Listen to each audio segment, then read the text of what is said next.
गांव के किनारे एक ऐसी हवेली मौजूद थी जिसके करीब जाने से लोग भी डरते थे। लोग कहते थे कि इस हवेली में कोई इंसान नहीं बल्कि एक जिन रहता है। मगर शहर से आया हमजा इन बातों पर यकीन नहीं करता था।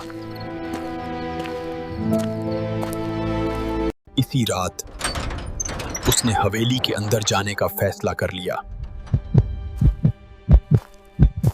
अंदर हर तरफ अजीब खामोशी थी, जैसे कोई उसे देख रहा हो।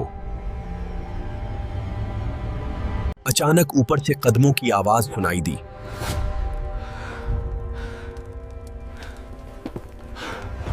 और फिर एक बंद कमरा खुद ब खुद खुल गया। कमरे में कोई नहीं था, मगर कुर्सी खुद हिल रही थी। हमजा के दिल की धड़कन तेजी से बढ़ने लगी।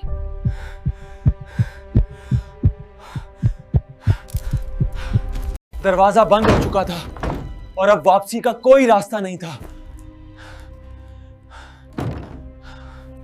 इसी लम्हे उसे अपने दादा की सुखाई हुई दुआ याद आ गई।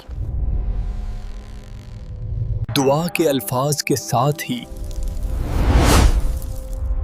वो साया कमजोर होने लगा। हमजा जान बचाकर वहां से भाग निकला।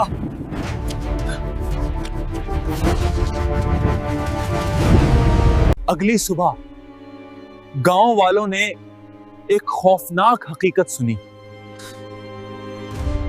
और आज भी बाज रातों में इस हवेली से सरगोशियों की आवाजें आती हैं।